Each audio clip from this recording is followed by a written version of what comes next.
This agent of strife can send forth a tendril of pure darkness into the heart of another, causing great injury to them.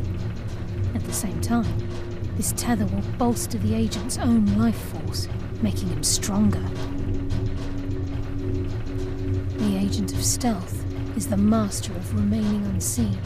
They are able to manipulate the darkness and use it to their advantage. On moonlit nights or in darkened rooms, this agent literally becomes invisible. Even though Nocturnal doesn't desire worship in the traditional sense, the Twilight Sepulcher propagated a small group of priests.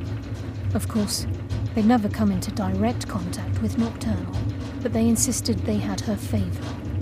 As part of their duties, the priests created all sorts of baseless rituals and ceremonies, all on Nocturnal's behalf. These priests weren't a threat to the Skeleton Key, or the conduit to Nocturnal's realm, so they were tolerated. One of their ceremonies involved the Pilgrim's Path, a so-called test of worthiness. If a pilgrim was able to complete the path, it was said that they would live forever in Twilight. What that means is anyone's guess. The conduit to Nocturnal's realm, the realm of Everglow, has been in Skyrim, well, longer than recorded history. The Twilight Sepulcher was constructed around it by Man and Mer in order to shield it from those who would exploit its power. It's through this conduit that we're given Nocturnal's greatest gift, our luck. What she gains in return is a complete mystery.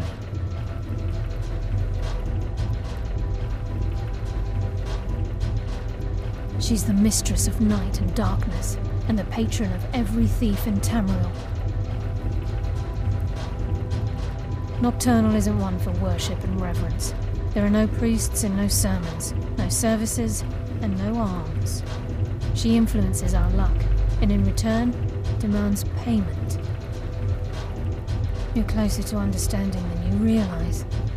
The only difference is she doesn't demand payment in the traditional sense, and sometimes the cost can be quite high. Whether you know it or not, Nocturnal dictates how well we perform as rogues. Again, you have to think differently. Haven't you ever noticed how our luck behaves? Like a novice picking an impossible lock, or a blind man suddenly turning to face you as you reach for his pocket. It's through these subtle means that Nocturnal influences us. Nocturnal's whim is the greatest mystery to everyone. There have been volumes written on the subject. Does she exact payment when we die? When we suffer, does she revel in our misery? No one knows. The return certainly seems worth the risk, though. I've been a nightingale for a very long time. I sold my allegiance to Nocturnal in exchange for many profitable years of thieving. Falling in love with Gallus was wrong. It was a distraction that allowed the Sepulchre to be desecrated, and it likely cost him his life. Until the key is returned, I will never set foot inside that place again. Gallus, Mercer Frey and I were once members of what's known as the Nightingale Trinity. The Trinity disbanded 25 years ago when Mercer Frey betrayed us by slaying Gallus and dumping his body in the ruins of Snowvale Sanctum. Indirectly, the Trinity is usually selected from the ranks of the Guild, although its existence is a closely guarded secret. The Nightingales protect the Temple of Nocturnal, a place known as the Twilight Sepulcher.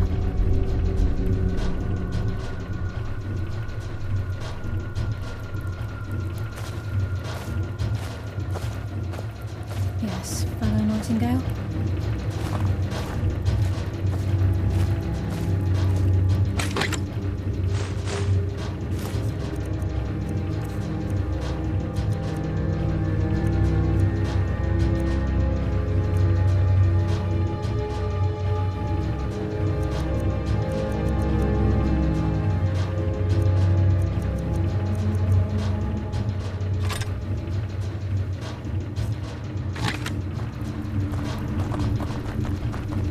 Sorry, lad. I've I've got important things to do.